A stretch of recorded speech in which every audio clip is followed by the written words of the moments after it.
Did you know that in the just concluded general election, 642 million Indians voted? Of this, half were women. Did you know that in 2022, a fifth of the funding for startups went to firms located in Tier 2 and Tier 3 towns?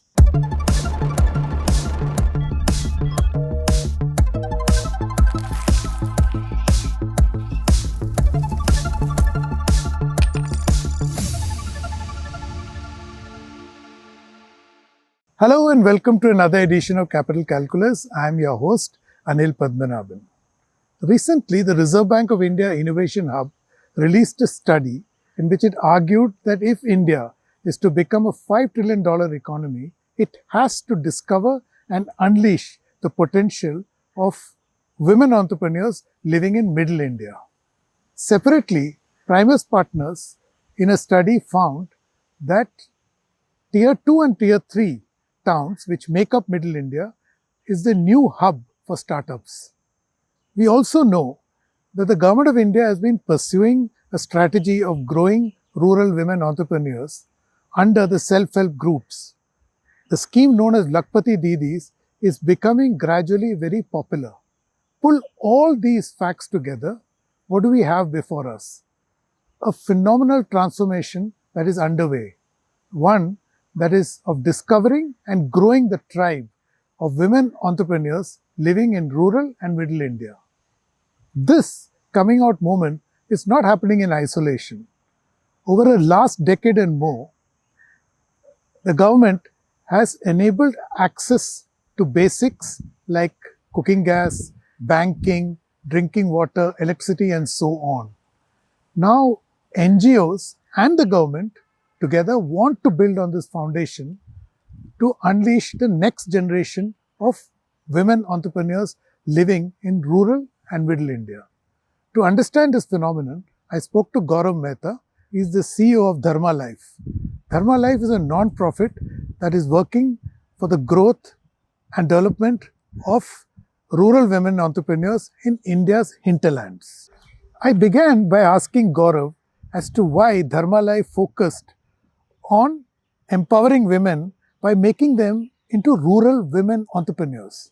We started on it before with a gender neutral approach. So because our objective is creating rural livelihoods and income, and but then initially when we started, actually mostly men came forward. So we had a 90% male ratio and 10% women came forward because in the rural areas, as you know, it's not very easy to get to the women, and it's a lot of norms which prevent them from stepping out, depending on the state you're working in, etc.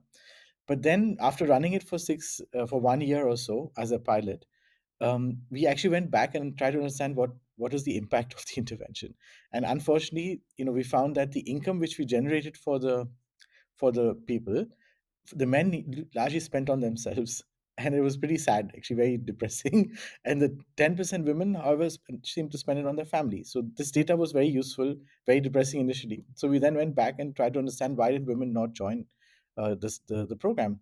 And there were a lot of barriers which we found. Anyways, we flipped completely. We said we will not work with men. I mean, as sad as it may sound, but and we'll only focus on women. So we converted to a only women approach, um, and then because of the data we had, and worked then on how we can get more women.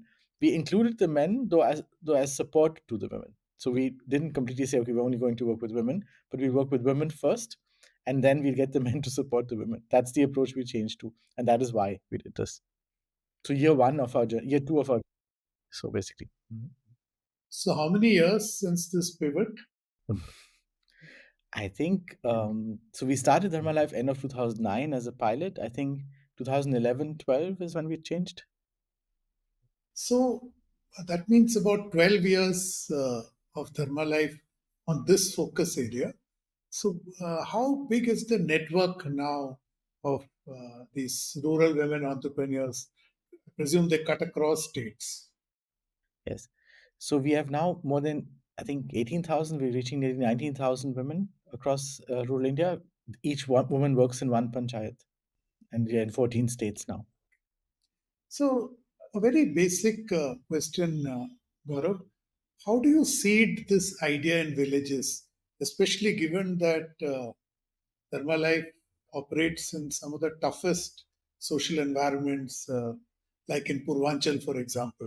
So it's actually the approach is usually that we work with the community. So normally, I mean, we never work as an outsider. So the first thing we do when we enter these communities is I mean, given now that we have been doing this for some time, it's easier, but we always go and meet key opinion leaders in the village, such as the Sarpanch, the Anganwadi, the Asha worker, so various kind of influencers. And we'll present to them what is our vision and our mission, and that we want to create a local women entrepreneur who will drive that vision and mission from inside the community.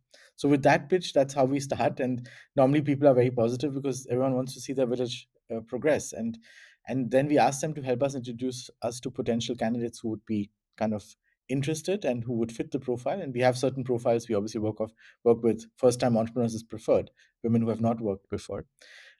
Yeah, and then because of that buy-in, we get the candidates, we interview, and once we select, we also ask these opinion leaders to do a launch event where they endorse the whole program and say, okay, we will help, and it's coming from this organization which wants to work within the community, and that's kind of how we seed the idea. And I mean, it's not always as easy as it sounds because there's a lot of sub fractions in the village, so you have to kind of harmonize them and get them aligned, which mostly works. Sometimes it doesn't. You have to be careful. But it's always with this buy in that we start. And most importantly, we always pick someone from the same village. I know it's very difficult to generalize, but what is the broad socio-economic profile of these women entrepreneurs? So we work with in four different profiles, um, but the bulk is in two. So the first one is someone who's a first-time entrepreneur, has not worked before. Usually, I mean, if you take socioeconomic segmentation, we talk about R3, R4 profiles, right? So lower end, right? So below poverty line or just above poverty line, lower middle class, effectively. So that's the first group we work with, and so it could be first-time entrepreneurs, and the second group could be women who already have some sort of income in the family but want to grow it, but it's also still low end. So those are the two profiles. We call the first one aspiring segment, the second one a bit like the McKinsey segmentation of aspirants, basically, and the second one is the enterprising segment. So women who already have some sort of income but still need more income. So that's the two main profiles we recruit from. The third one is women who are in self-help groups. So that's a smaller segment, but there are already some of the government programs like have done the first level of work where they created savings for them, but they still need an income and livelihood. So that's why that's the third segment. So these are 90% of our entrepreneurs are in these three segments. And finally, last, sometimes we really need to solve if we really need to solve a very difficult problem, which is a stigma. We will take women who are influential already, but they are not usually becoming entrepreneurs. They help us break stigmas, or like for example, we worked on a family planning program, which is a very complex program. So we did this in Maharashtra and Bihar. This was a program with the Gates Foundation, and here we needed to really break family planning as a topic and talk about it. And so we had influencers also, but then they would work also with other entrepreneurs to help us tackle very complex issues. So, it's been about, like we discussed, 12 years. So, in your experience, once these women have been launched in the idea of entrepreneurship, have you seen instances where they have sought to scale, where they opt for formal lines of credit? They try to go commercial. Yes, we do have those examples. I think there's various pathways. So some women, so usually they make one part of income from Dharma Life. That's how they start, right? And then they grow that business, and we keep it open for them to grow and add other verticals. And a lot of them do that. So they will add, given that they become known in the community, they'll get more and more opportunities. So the one pathway is that they add other businesses. Mostly it happens in agriculture.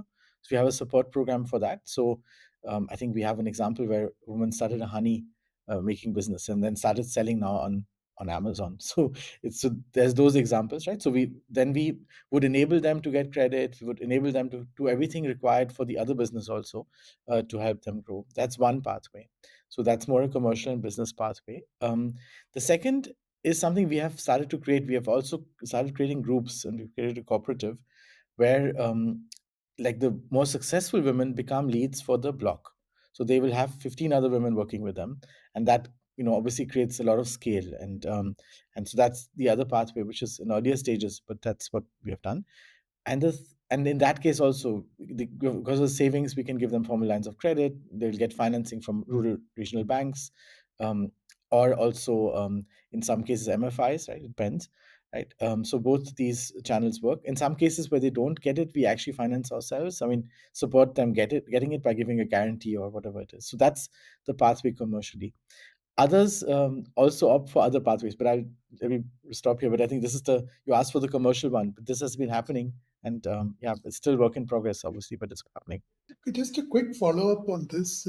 Gaurav, I'm sure you're aware that the government has reworked the norms for the PACs, primary agricultural cooperative societies, to make them more broad stroke and taking them out of the existing definition silos.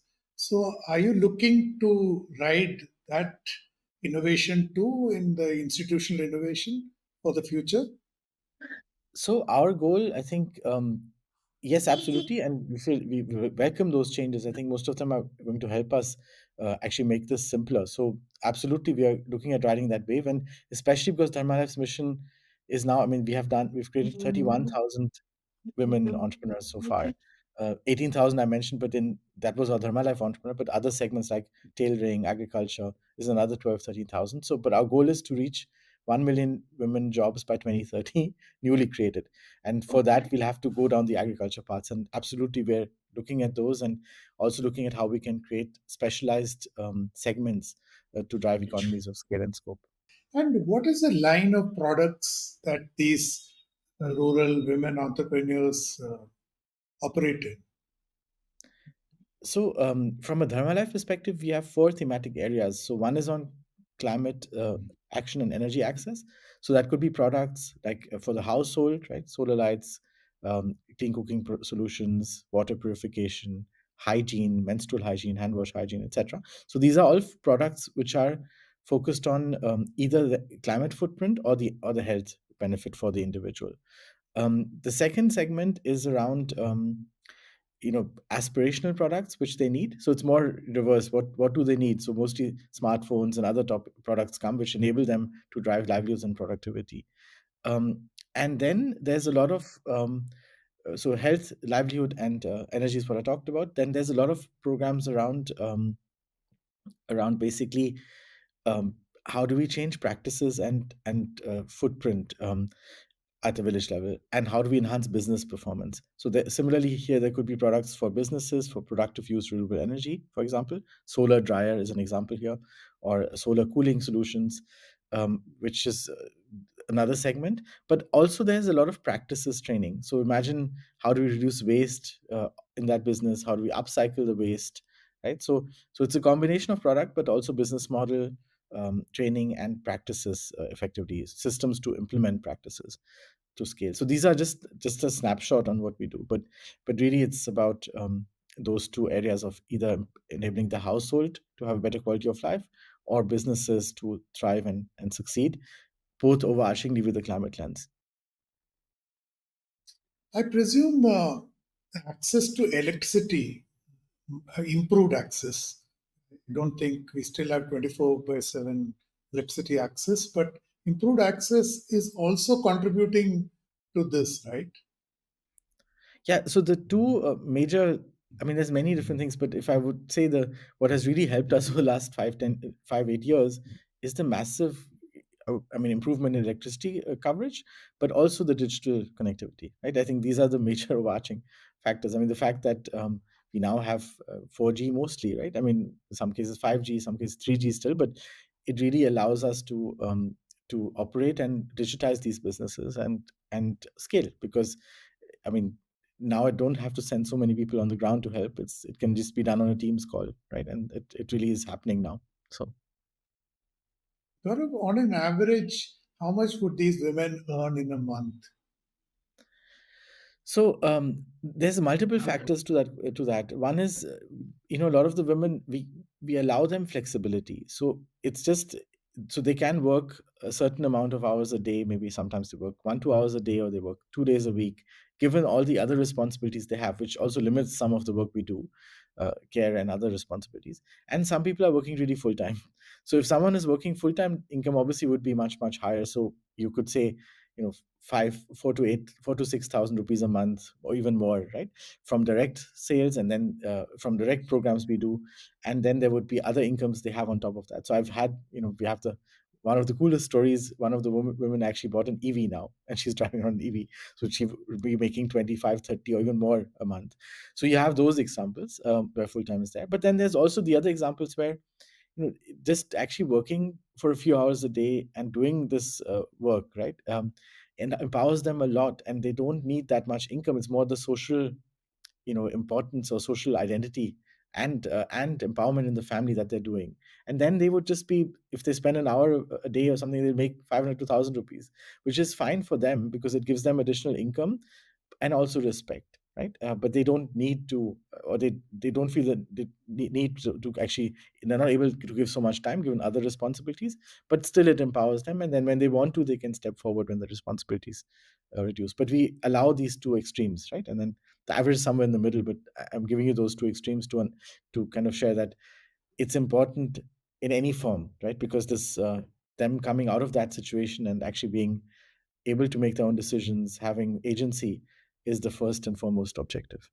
So, Gaurav, this empowerment that you spoke about, how does it play out in terms of the terms of engagement with the rest of the village society, including their own family, because several of them live in joint families too?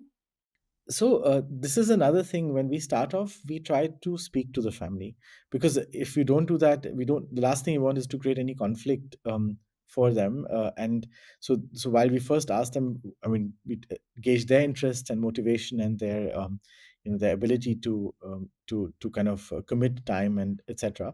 We also then speak to the husband or the parents, depending on she's married or not. We also speak to the mother-in-law, right? We speak to the father-in-law. So there's this discussion and counseling which happens not only for her, but also for the family. And only if there's buy-in, or at least no objection from those family members, we actually start working with them. And this is essential because ultimately we want the family to support them, and don't want them to be going against the family, or because it could create other problems later, lead to gender-based violence, many issues, right? And so that's why this is essential as a prerequisite for us to start. As Gaurav established, there is an appetite among women to turn into entrepreneurs. Yet they face challenges. The RBI innovation study flagged the problem of access to credit. We do see that, and that's why mechanisms of credit provision or capital provision, startup capital provision, are things we are working on. And I mean, for the Dharma Life entrepreneurs, we have that embedded. So whoever starts as a Dharma Life entrepreneur will get supporting capital, right, in some form, working capital or other support. But we are actively working on that by segment. So, for example, in our JAB program, for the 1 million jobs program, we are creating segments by industry cluster, or by type of work, and then trying to create mechanisms to embed credit support or capital support. The other point I'll make is it's not only credit support, actually, because the problem is we believe that just giving credit will solve. I mean, a lot of times we see that just credit access will solve it, but mostly these business models are risky. In the urban setup, it's also more VC capital or startup capital which is needed, right? So there has to be other forms of capital instruments. So we are exploring how we can make that happen, because unfortunately, at a 5,000, 10,000, 20,000 rupee, no one will give you equity, right? It's not efficient cost wise. But there needs to be equity like instruments apart from debt, which are provided as startup capital because of the risk. And I mean, there's no guarantee, like in our urban context, that every business will succeed. But then you can't be putting women into a debt spiral, right? So it's a debt overhang ultimately, which is created, and that's what. So one is access to these instrument. I mean, access to credit or access to capital in general. Second is the types of instruments which have to be worked upon to make it interesting and stable from a risk perspective. आपका गांव कितना बड़ा है? जी 3500 की आबादी है। तो उसमें आपने 200 बेचे हैं, 160 160 बेचे सर। तो जैसे जब वो धर्मा सेट जो हुआ था कुकिंग प्रतियोगिता, तो उसमें के गांव के 400-500 लोग थे।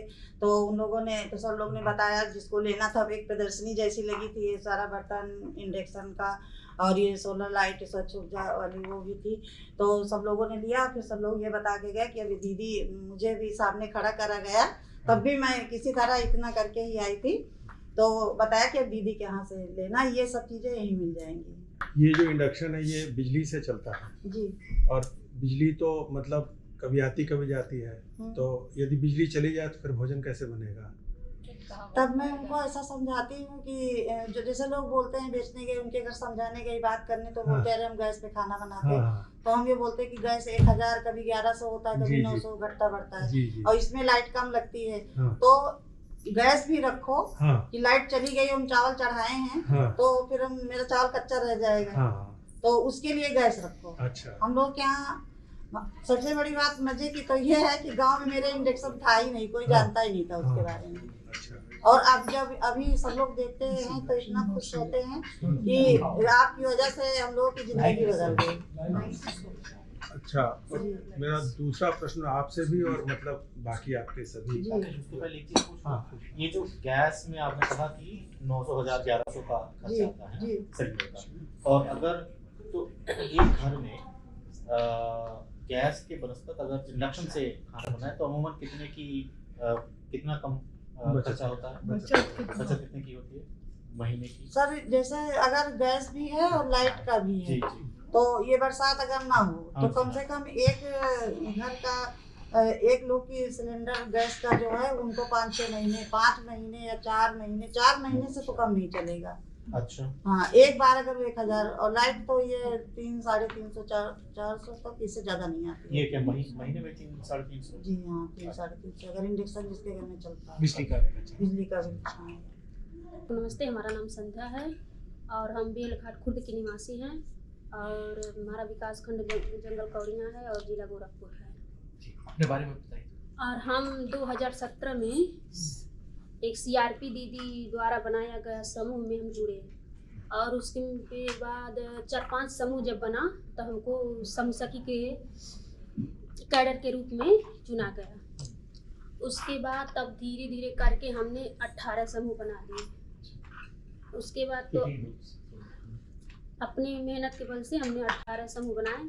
उसके बाद क्योंकि जितना ही समूह रहेगा उतना ही हमको मतलब पैसा मिलने लगा। उसके बाद तब